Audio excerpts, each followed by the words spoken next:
Hey, greetings. Michael DDA here. Thank you once again as we continue our journey through Torah. Don't you just love it? Yahovah is so good to give us his word, and I'm so grateful that we have Yasher to depend on as well. Oh my goodness. Getting the rest of the story is so important. And today is going to be yet again, why does Joseph say things that he says? You think, where's that coming from? Why is he saying that? Well, you're going to find out why he says it.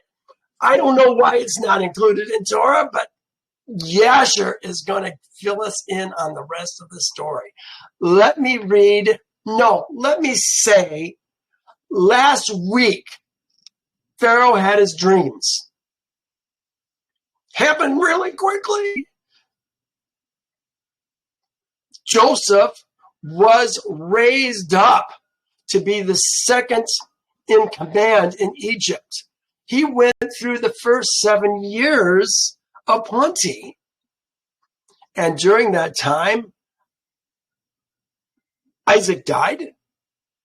His sons were born, I think in the third or fourth year, maybe the second year. Maybe it was the second year. Here, topics, Joseph, J-O-S. Here we are, Joseph timeline. It was...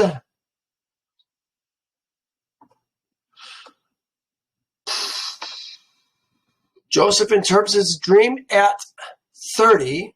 Joseph's twins are born at 34.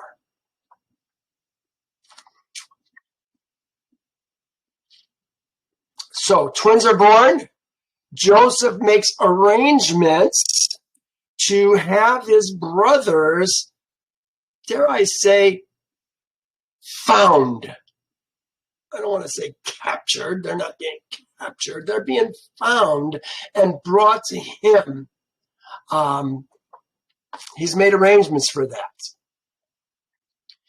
And today we are going to see that they're going to be found. Let's begin chapter 42 of Genesis, and we're going to finish today in Yasher. Let me make this big. And I think we're all set to go. It says, Jacob saw that there was grain in Egypt. No, when Jacob saw that there was grain in Egypt, Jacob said to his sons, why do you look at one another? We're hungry. What's going on? Saying he saw. So how do you see? You could hear that there was grain in Egypt. Well, the next verse says exactly that. And he said, indeed, I have heard. Heard. The word that they use here is shema, hear and obey. I think that's interesting. I have heard that there is grain in Egypt. Go down to that place and buy for us there, that we may live and not die. What time period was this? We had years of plenty, 7 years of plenty. Canaan had 7 years of plenty as well. So now the next year, I would think they're eating the bread that they got from the previous year. Remember, if they're talking about corn, would be in this kind of the second cycle. Not going to be in the winter cycle, the barley cycle. It's be in the wheat cycle that the corn's going to come in. Probably the end of the year is when the corn's going to come in. So we've had a year of plenty. We've been eating our food for the whole next year. But now in the next year, our corn didn't come in. Or if it came in very, very poorly. Didn't do well. Remember, the bad years are going to eat the good years, was the dream that Pharaoh had.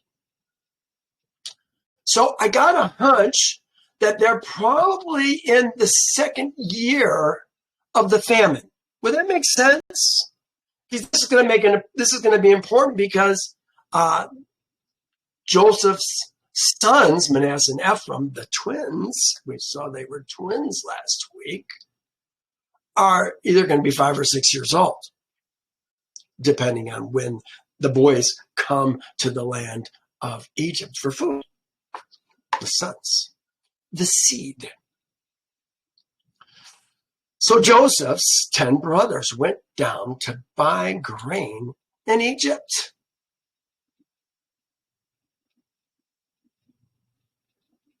Yasher says, it is the pleasure of the king of his second and their great men that any person who wishes to buy corn in Egypt shall not send his servants to Egypt to purchase, but his sons. And also any Egyptian or Canaanite who shall not come from any of the stores from buying food in Egypt and shall go and sell it throughout the land. Basically what they're saying is they can buy it for themselves. But what's important here is the sons are the ones who have to come. And this is Joseph's sons who are coming to buy grain in Egypt. But Jacob did not send Joseph's brother Benjamin with his brothers, for he said, lest some calamity might come upon him. You know, I feel that Joseph may still have some concerns that what supposedly happened to Joseph may not have. And I got a hunch that he doesn't want to trust the brothers as he trusted the brothers with Joseph for the safety of his son. And I think it has more. It's important. I mean, Joseph, I'm not minimizing the preciousness of Benjamin. But I think that part of the preciousness of Benjamin comes from the love that he has for Rachel, or had for Rachel. Benjamin is the only one who's left of Rachel. Now, yes, remember, Benjamin has been married twice. He's had 10 sons. So he's still, there's a lot of his line is left. But he doesn't want to trust the brothers with Benjamin, lest some calamity befall him. Calamity. I almost feel like he's saying some calamity. He's putting it in quotes, you know. And Israel's seed, and this does say Israel's seed, and because this says Israel's seed, B'nai Israel, I'm going to be using Israel's seed today when we read it in Yasher. And Israel's seed went down to buy grain among those who journeyed, for the famine was in the land of Canaan. Now Joseph was governor over the land, and it was he who sold to the people of the land. And Joseph's brothers came down before him with their faces to bow down. Look at this. They're in front of Joseph. This is verse 6. And they're already bowing down in front of Joseph with their faces to the earth. Wow.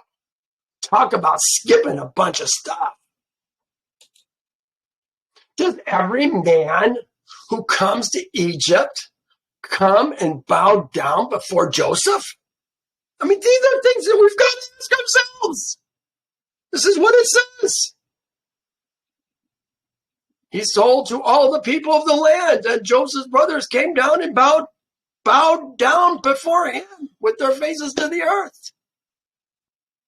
Why did they do that?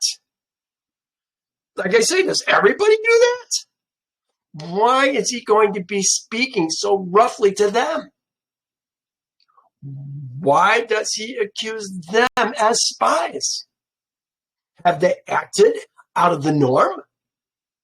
Well, we don't know that they're going to be called spies here until we read the next few verses.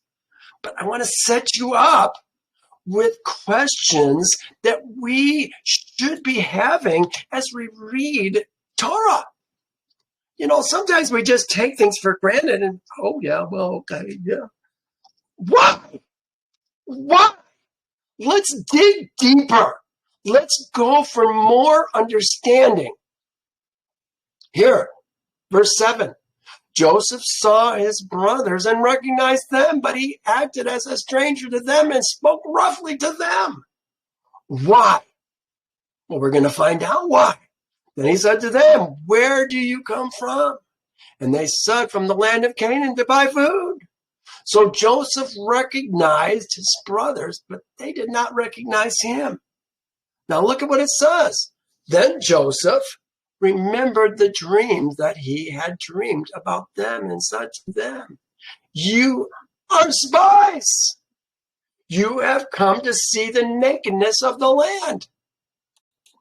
Well, I think he remembered the dreams because that's what Yehovah had given him, that his brothers would come and bow down before him. The second dream that he had was that his father and his mother were going to do that. Of course, his mother is not alive anymore. They bowed down to his chiefs. I put what Yehovah says, Yehovah does. He promised that this is going to happen, and it did happen. I love that. But he says, you are spies. You have come to see the nakedness of the land. Why does he say that? Is there any reason that we can see why he would say that? And they said to him, no, Adonai, your servants have come to buy food. They continue. We are one man's sons. We are honest men. Your servants are not spies. I put, what evidence have they demonstrated to the contrary? We will see in Yasher that there is much. Really, I should probably be saying, what evidence have they done that would suggest that they're spies? Well, we're going to see there's a lot of evidence. But he said to them, no, but you have come to see the nakedness of the land. And they said, your servants are 12 brothers, the sons of one man in the land of Canaan. And in fact, the youngest is with our father today. And one is no more. One is no more. Obviously talking about Joseph. There's Joseph they're talking to right now. Are they being totally honest? One is no more. Yes, you're going to see that there's more information that's going to be given. But Joseph said to them, it is as I spoke to you, saying, you are spies. In this manner, you shall be tested. By the life of Pharaoh, you shall not leave this place unless your brother comes here. He wants to see Benjamin. Do you think there's a possibility that Joseph is concerned that something happened to Benjamin? I think so. I think he wants to see Benjamin and make sure that Benjamin is okay. He doesn't know. He says, send one of you and let him bring your brother, and you shall be kept in prison, that your words may be tested to see whether there is any truth in you, or else by the life of Pharaoh. I think it's interesting that he keeps saying by the life of Pharaoh, by the life of Yehovah, by the temple of God. He says, by the life of Pharaoh, surely you are spies. He plays his character very well in front of his brothers. So he put them all together in prison 3 days. Did they go willingly? It sounds like they did. Then Joseph said to them the third day. They'd been in prison for 3 days. Now he's finally going to talk to them. I think Joseph is realizing, what did he say?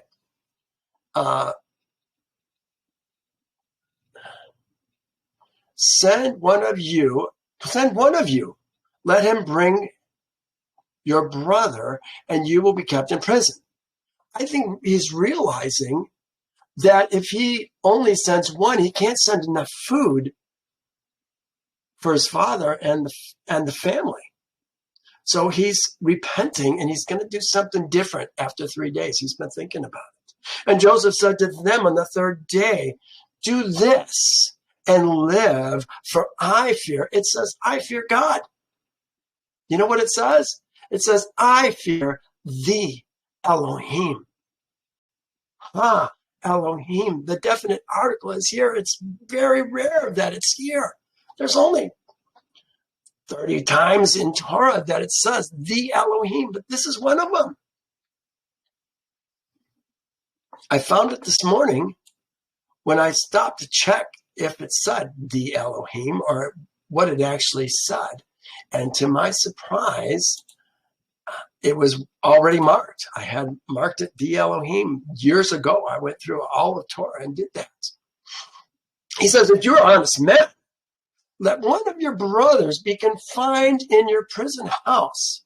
But you go and carry grain for the famine to your houses. And bring your youngest brother to me, so your words will be verified, and you shall not die. And they did so.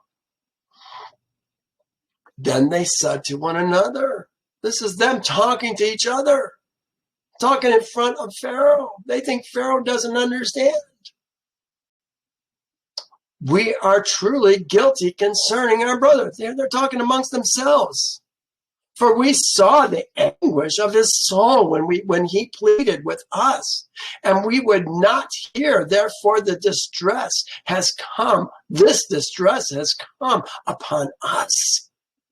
And Reuben answered, they're still talking to one another. Did I not speak to you, saying, do not sin against the boy? And you would not listen? Therefore, behold, his blood is now required of us. He's including himself in it, even though he was the only righteous one who said, don't hurt the boy. Remember, he was going to steal him out of the well. But they did not know that Joseph understood them, for he spoke to them through an interpreter. So Joseph has heard all of this, and now Joseph knows that Reuben tried to save him. And he turned himself away from them and wept. Oh, my goodness. He couldn't even be in their presence. He had to turn away just to weep. Then he returned to them and talked with them. And he took Simeon from them and bound him before their eyes. I have to wonder, why did he take Simeon? You know, Simeon was one of the strongest of the brothers. Do you remember when we went through the selling of Joseph into bondage, how the Midianites took Joseph out of the well, and when they went past the brothers made a brouhaha about it. And the Midianites went to draw swords. It almost came to fisticuffs. Swordscuffs. And when they drew their swords, only Simeon drew his sword. Here's how it went. And behold, Simeon rose up from his seat against them and sprang upon the ground and drew his sword and approached the Midianites. And he gave a terrible shout before them, so that the shouting was heard at a distance. And the earth shook at Simeon shouting. And the Midianites were terrified on account of Simeon and the noise of his shouting. And they fell upon their faces and were exceedingly alarmed. And Simeon said unto them, Verily, I am Simeon, son of Jacob, the Hebrew, who have only with my brother destroyed the city of Shechem and the cities of the Amorites. All right, he exaggerated a little bit. The rest of his brothers helped with the city of the Amorites, but he and Levi took out Shechem. So shall Elohim moreover do unto me, that if all your brethren, the people of the Midianites, and also the kings of Canaan were to come against you, were come with you, they would not fight against me. He goes on in just a few verses later. Move this up a little bit. And the sons of Jacob hearkened to the Midianites. And they sold their brother Joseph for 20 pieces of silver. And Reuben, their brother, was not with them. And the Midianites took Joseph and continued their journey to Gilead. Well, remember, they were going to Gilead. They were going the opposite direction. They were going away from Egypt. But they met the Ishmaelites, repented of what they were doing, and sold them to the Ishmaelites. When they got to Egypt, the Ishmaelites sold them to the Midianites. Oh, my goodness. Well, so here's Simeon. Obviously, a very strong man. Are we to believe that Simeon just went quietly with them?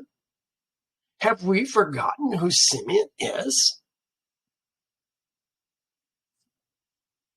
Nothing. Then Joseph gave a command to fill their sacks with grain, to restore every man's money in his sack, and to give them provision for the journey. Thus he did for them. So they loaded their donkeys with the grain and departed from there. But as one of them opened his sack, one of them, who's that, opened his sack to give his donkey feed at the encampment, he saw his money, and there it was in the mouth of his sack. How far did they have to go from Egypt to Haran, where his father was at? Home base. I think it was over 200 miles, 225, 230. That's really as the crow flies. So it's probably even more than that. You're not going to do that in a day or two. It's going to be a while. So he said to his brother, my money has been restored, and there it is in my sack. Then their hearts failed them, and they were afraid, saying to one another, what is this Elohim has done to us? Oh, Yasher has a whole lot more to say about that question. Then he goes on. Then they went to Jacob, their father, in the land of Canaan, and told him all that had happened to them, saying, the man, it says, who is Lord of the land. Here's what it actually says. The man, the land's master, spoke roughly to us and called us and took us for spies of the land. Look at same word. Aretz, haaretz, haaretz. One they translate as the land, the other one they translate as the country. Does that bother anybody? It bothers me. I don't like that. Let's translate the words correctly. But we said to him, we are honest men. We are not spies. We are 12 brothers, sons of our father. One is no more, and the youngest is with our father this day in the land of Canaan. And again it says, the man, the land's master. They translated the same verses, same words, same 3 words as the country this time instead of the land, like they did the last time. What's up with that? The land's master said to us, by this I will know that you are honest men. Leave one of your brothers here with me. Take food for the famine of your household and be gone. And bring your youngest brother to me, so he shall know that you are not spies, but that you are honest men. I will grant your brother to you, and you may trade in the land. Oh, this word trade in the land, we're going to talk about it when we get to Yasher. It's translated as traffic in the land. Ooh, understanding the law of this land is very important. And there they're talking about trafficking in the land.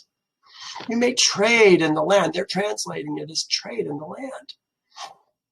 If you bring your brothers to me. There's the word. It's traffic. It's translated in many versions as traffic in the land. We just don't understand what traffic is.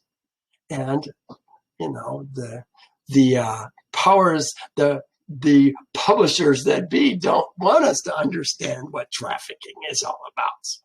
Trade, that's a better word for slaves to understand. Then it happened. As they were emptying their sacks, that surprisingly each man's bundle of money was in his own sack. And when they and their father saw the bundles of money, they were afraid.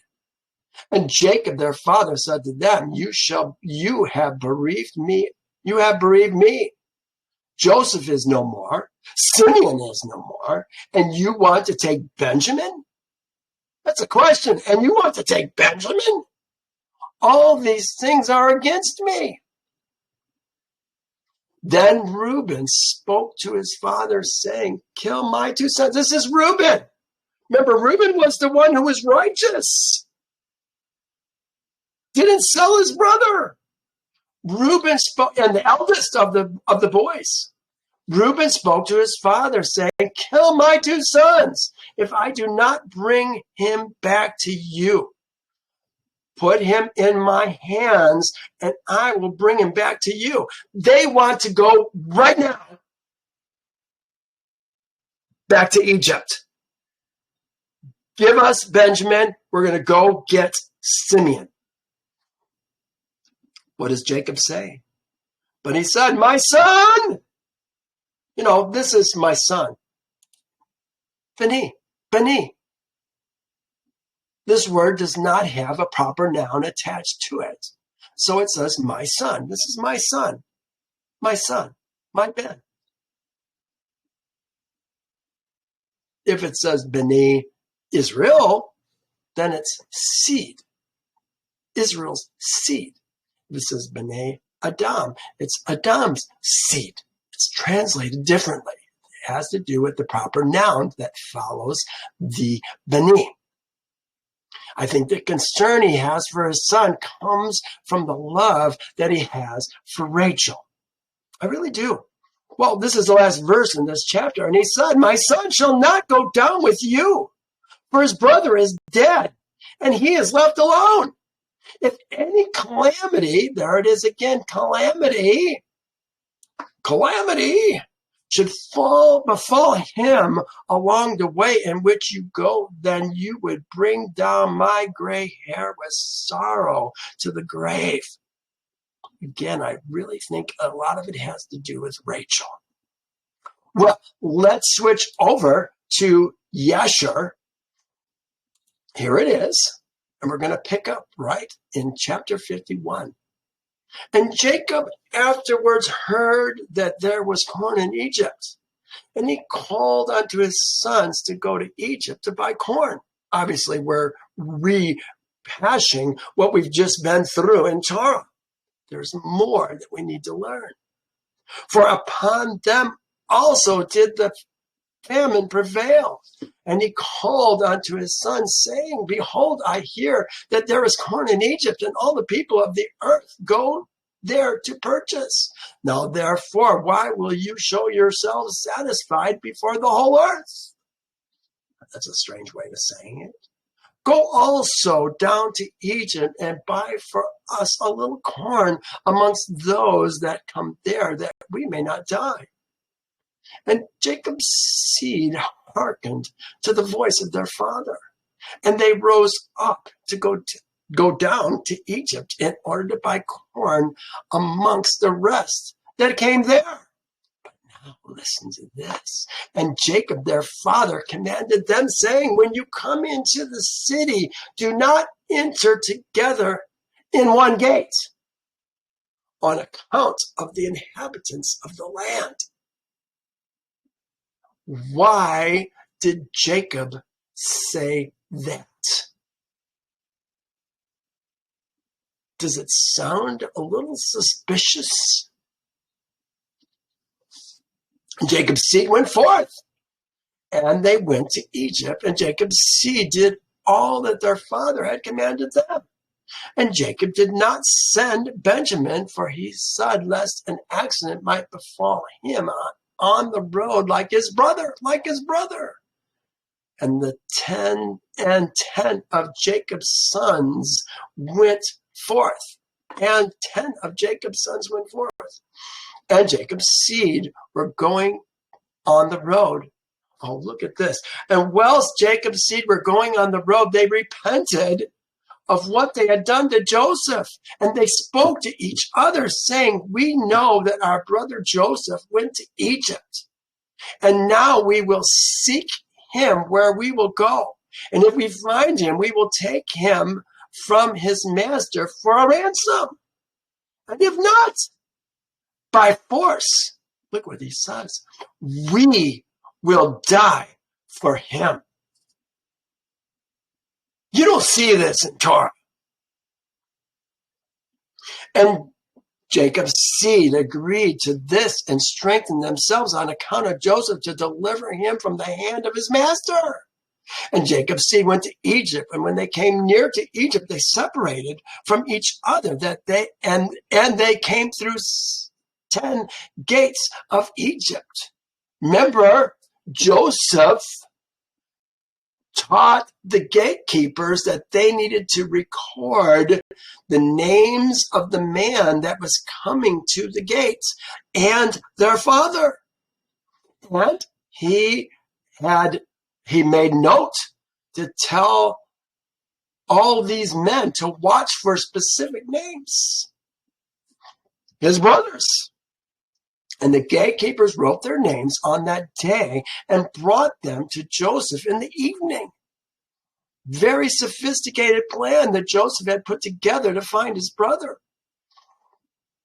And Joseph read the names from the hands of the gatekeepers of the city, and he found that his brothers had entered at 10 gates of the city. And Joseph at that time commanded that it should be proclaimed throughout the land of Egypt, saying, go forth, all ye guards, close all the corn stores, and let only one remain open. So all the places where the people can pick up corn is now going to have a little bit of a traffic jam, because only one is going to be open, that those who come may purchase from it.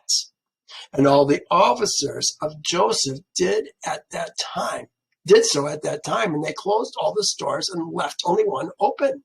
Joseph gave the written names of his brethren to him that was set over the open store. And he said to them, whoever shall come to thee to buy corn, ask his name. And when men of these names shall come to thee, seize them and send them. And they did so. You know, they weren't asking, your papers, please. Were they? Men were pretty much honest. I'm Michael. My father's name was John. And when Jacob's seed came to the city, they joined together in the city to seek Joseph, because before they bought themselves corn. And they went to the walls of the harlot. Why did they go to the walls of the harlot? Did they expect the worst of their brother? Were they concerned that because of his good looks, he may have been forced into male prostitution? You know, they're kind of expecting the worst of their brother, weren't they? Going to the house of the harlot. Didn't go to Potiphar to see if maybe he hired a good servant, a man of knowledge and understanding. And they sought Joseph in the walls of the harlot for 3 days. For they thought that Joseph would come to the walls of the harlot, for Joseph was very comely and well favored. And Jacob's seat sought Joseph for 3 days, and they couldn't find him. And the man who was set over the open store sought for those names which Joseph had given him. And he did not find them. And he sent to Joseph, saying, These 3 days have passed, and these men whose names thou didst give unto me have not come. And Joseph sent servants to seek the men in Egypt, and to bring them before Joseph.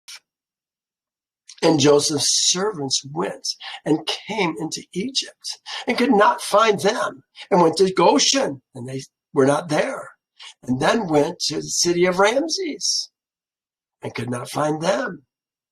Joseph continued to send 16 servants to seek his brothers, and they went and spread themselves to the 4 corners of the city. I'd love to know what the name of the city was. What is the main city? I don't know. And 4 of the servants went to the house of the harlots, and they found the 10 men there seeking their brother. Look at that. They found out that the men were in the house of the harlots looking for their brother. Do you think they're going to report that back to Joseph?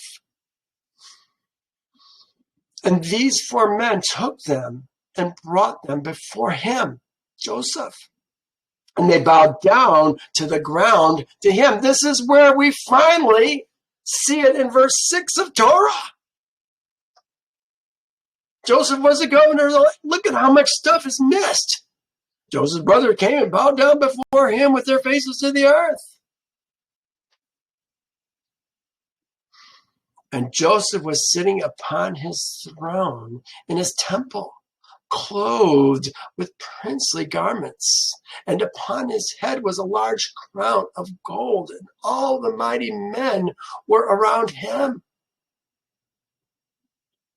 And Jacob's seed saw Joseph, and his figure and his comeliness, the dignity of his countenance seemed wonderful in their eyes, and again bowed down to him to the ground. And Joseph saw his brethren, and he knew them, but they knew him not, for Joseph was very great in their eyes.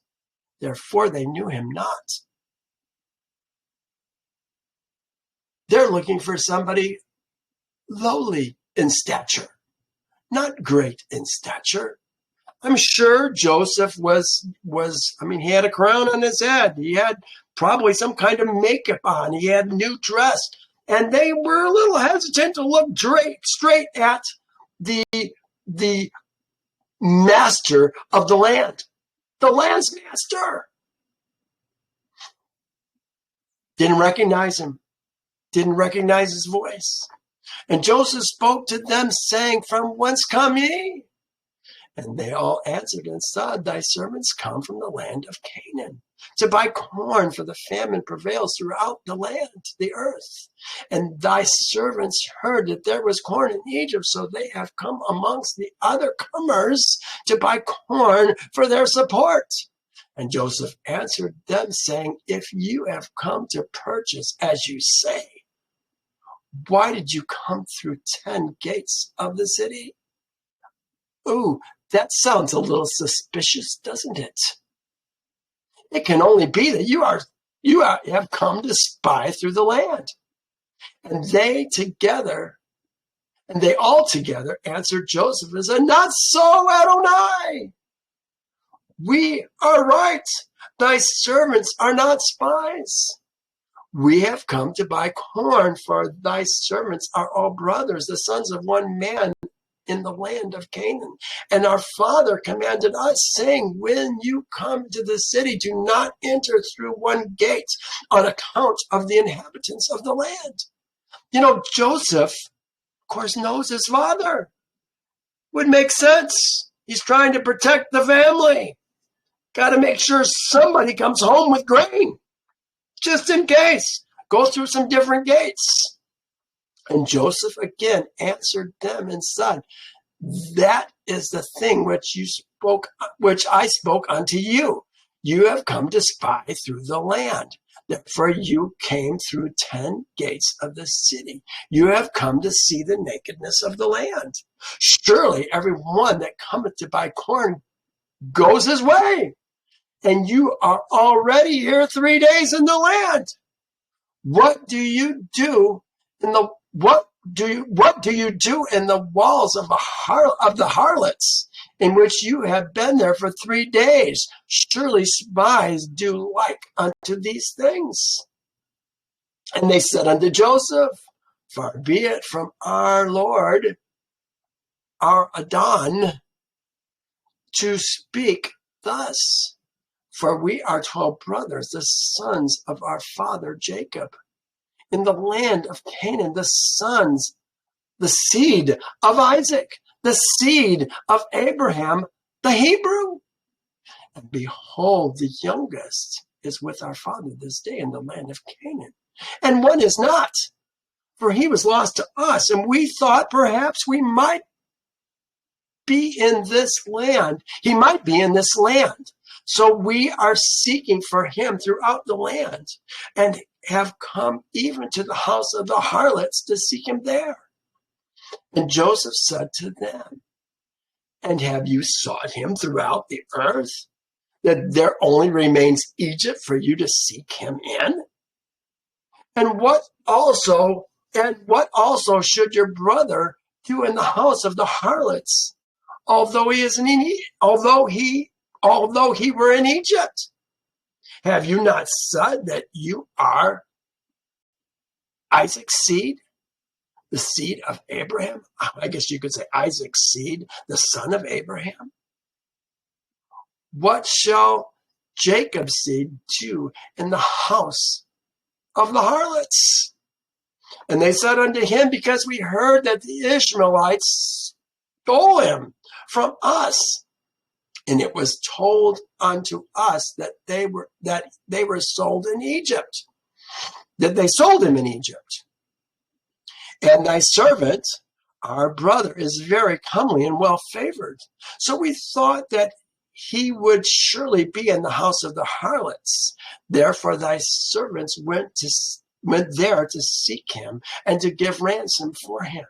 And Joseph still answered them, saying, surely you speak falsely and utter lies to say of yourselves that you are Abraham's seed. As Pharaoh liveth, you are spies. Therefore you have come to the house of the harlot, that you should not be known. And Joseph said unto them, got a fly that's driving me crazy. And now if you find him, and his master requires of you a great price, will you give it to him? And they said, it shall be given. And he said unto them, if his master will not consent to part with him for a great price, what will you do unto him on his account? And they answered him, saying, if he will not give him unto us, we will slay him and take our brother and go away. And Joseph said unto them, that is the thing which I have spoken to you. You are spies, for you have come to slay the inhabitants of the land, for we heard that 2 of your brethren smote the inhabitants of Shechem in the land of Canaan on account of your sister. And you now come to do the like in Egypt on account of your brother. Could they do that? Could these brothers take down Egypt? Oh, you may be very surprised. You have to wait till next week to see what happens. Torah doesn't give us any inclination about the strength, the might of men of Elohim. Yasher does. Torah doesn't. Only hereby shall I know that you are true men. If you will send home one from amongst you to fetch your youngest brother from your father and bring him here unto me, and by doing this thing I will know that you are right. Joseph may have had been concerned that they did to Benjamin as they did to him. Yes, I think so. And Joseph called to 70 of his mighty men, 70 to 10. And he said unto them, take these men and bring them into the ward. The ward is, I think what we're talking about is the prison. And the mighty men took the 10 men. They laid hold of them and put them in the ward. And they were in the ward for 3 days. Did they go willingly? I think they did. I think they had to. They need the food. They can't screw this up. They got hungry children, families at home. And on the 3rd day, Joseph had them brought out of the ward. And he said unto them, do this for yourselves, if you are true men, so that you may live. One of your brethren shall be confined to the ward, while you go and take home the corn for your household to the land of Canaan, and fetch your youngest brother and bring him here unto me, that I may know that you are true men when you do this thing. Yes, I think he repented. Joseph repented. He was going to keep the 9 and send a 1, and he finally decided, no, I'm going to send a 1 or send the 9 and keep the 1, so that the family can be fed. And Joseph went out from them and came into his chamber and wept a great weeping. Here he is weeping again. He's so touched by what's going on. And he turned himself away from them and wept. Then he returned again and talked to them and took Simeon from them and bound him before their eyes. Let's see what Yasher has to say about this event. And Joseph went out from them and came to his chamber and wept a great weeping, for his pity was excited for them. And he washed his face, returned to them again, and he took Simeon from them and ordered him to be bound. But Simeon was not willing to be done so, for he was a powerful man, and they could not bind him. Yeah, we just read how powerful he was. And Joseph called unto his mighty men the 70 valiant men. His mighty men and 70 valiant men came before him and with drawn swords in their hands. And Jacob's seed were terrified at them. And Joseph said unto them, seize this man and confine him in the prison until his brethren come to him. And Joseph's valiant men hastened, and they all laid hold of Simeon to bind him. And Simeon gave a loud, terrible shriek, and the cry was heard at a distance. And the valiant men of Joseph were terrified at the sound of the shriek, and they fell on their faces, and they were greatly afraid and fled. And all the men that were with Joseph fled for they were greatly afraid of their lives. And only Joseph and Manasseh, his son, remained there. And Manasseh, the son of Joseph, saw the strength of Simeon, and he was exceedingly wroth. Here is Manasseh, his 5-year-old son, exceedingly wroth, maybe 6. I think he's 5. And Manasseh, the son of Joseph, rose up to Simeon. And Manasseh smote Simeon a heavy blow with his fist against the back of his neck. And Simeon was stilled of his rage. Simeon, 45 years old. And Manasseh was born in the 4th year of the good years. And it is now the first, maybe the second year. He is 5 years old at best. I put, oh, wow. And Manasseh laid hold of Simeon and seized him violently. And he bound him and brought him into the house of confinement. All Jacob's seed were astonished at the act of the youth.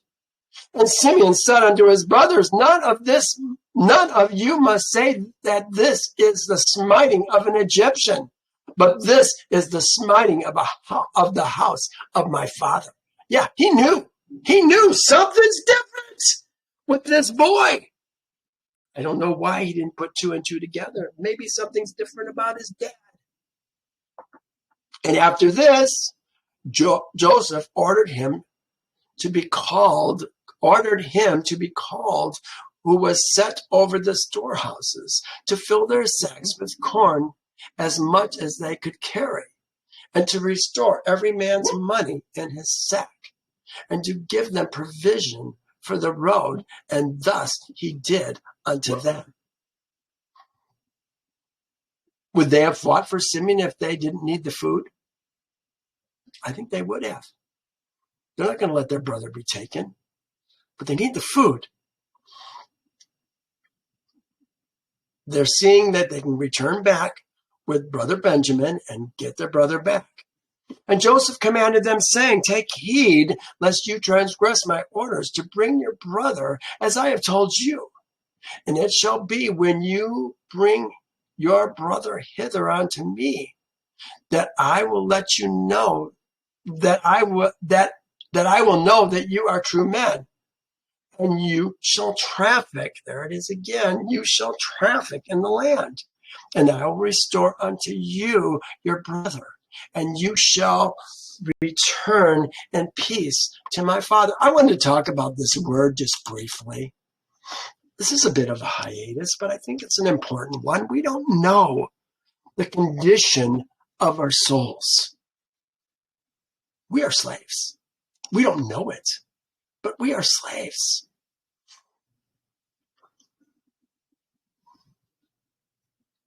Trade. This is the word traffic that they use here. I pulled it out. I forget what it was right there, but it was talking about commerce. You know, when we talk about the traffic is heavy today, they're not talking about the cars on the road. They're talking about the amount of trade that is going on in that particular region. That's the traffic. That's the trade that's going on.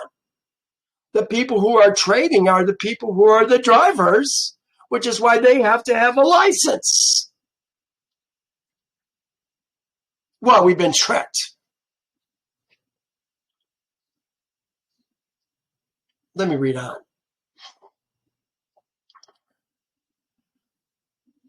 I'm just going to read the whole thing.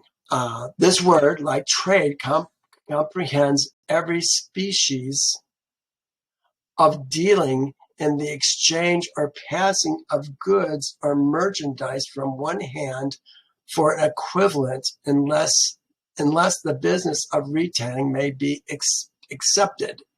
It signifies appropriate foreign trade, but is not limited to that. So that's a definition. I forget where that even came from. Commerce is the free flow of goods and service for the purpose of survival.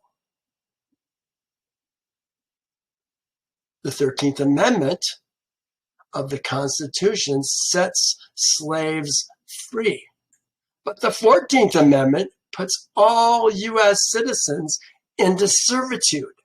I'm not a U.S. citizen. I haven't been a U.S. citizen since 2000, when I claimed my jurisdiction, claimed Jehovah's jurisdiction, and started serving only him. Subject citizens of the U.S. are bound by federal government,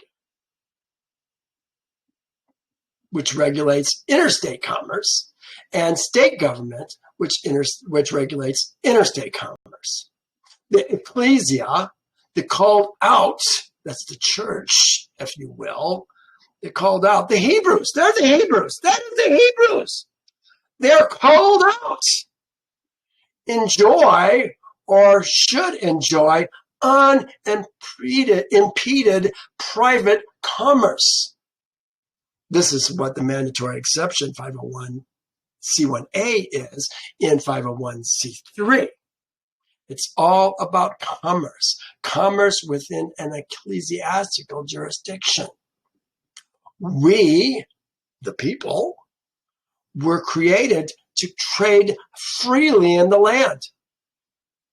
Really, just what's going on in Egypt. Right now, Pharaoh is keeping the brothers from trading freely in the land. He's kind of singled them out. He's using their suspicious behavior as the reason to do that. And honestly, I don't think that's terribly unreasonable of him to do that. He says, and I will restore unto you your brother, and you shall return in peace to your father. You know, I don't know if it was in this or where it was, but I had a picture of, well, I'm not going to go there right now. I don't think I can go there right now. I was going to do it for UV, but I think I'm going to wait. And they all answered and said, according as our Lord, our Adon, our Master speaketh, so we will do. And they bowed down to him to the ground. And every man lifted his corn upon his ass.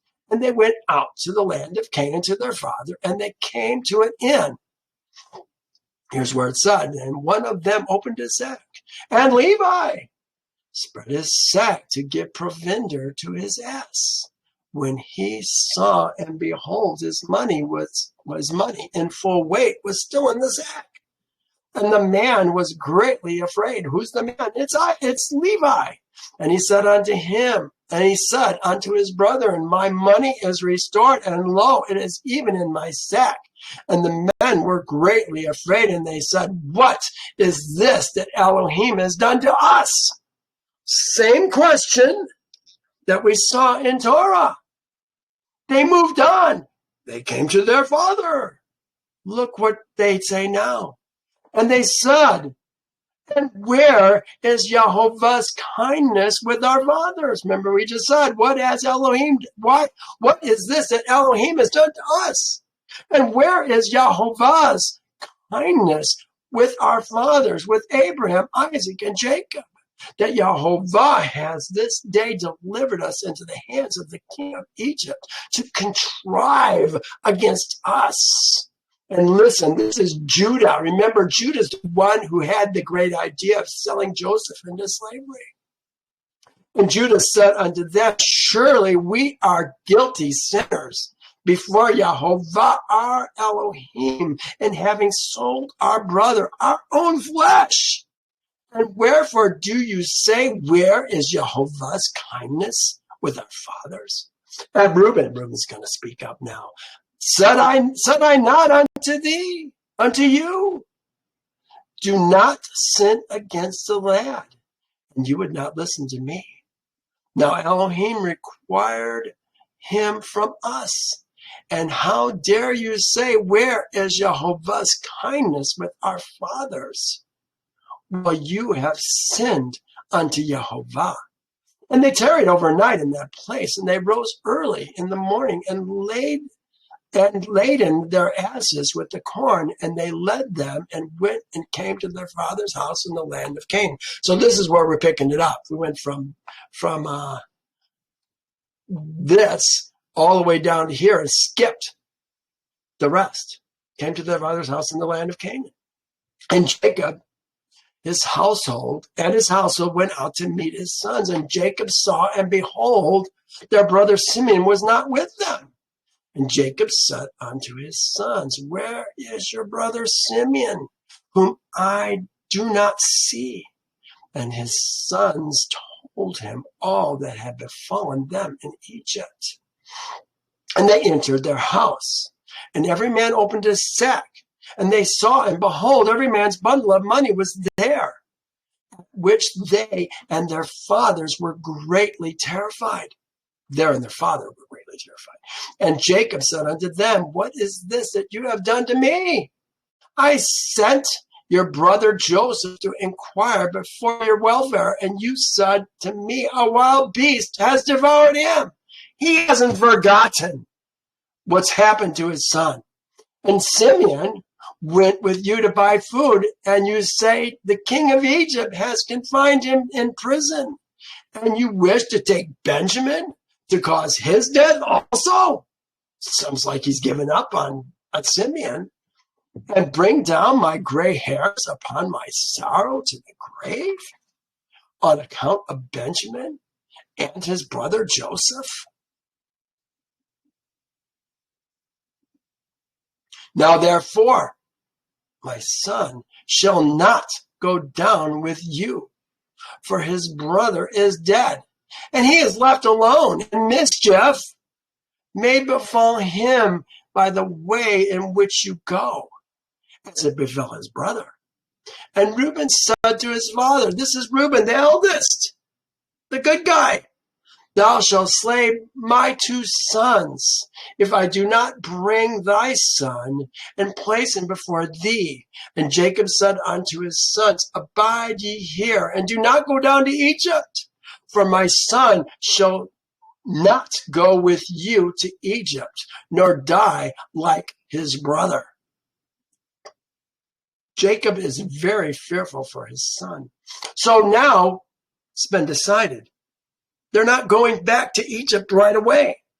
Here's what Judah has to say. And Judah said unto them, I think he's really saying it to Reuben, refrain ye from him until the corn is finished.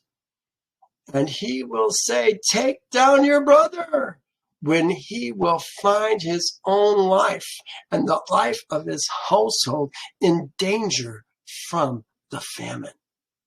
Well, next week, the boys are going to go back. And oh my goodness, wait till you see what happens. Well, they are in Egypt. Oh, it's amazing. You guys, thank you for joining me. I hope you're enjoying this as much as I am. It is such a pleasure to read this. Next week, it promise brings tears to my eyes. It's so powerful. Well, thanks again for joining me. We'll see you next time. Bye now.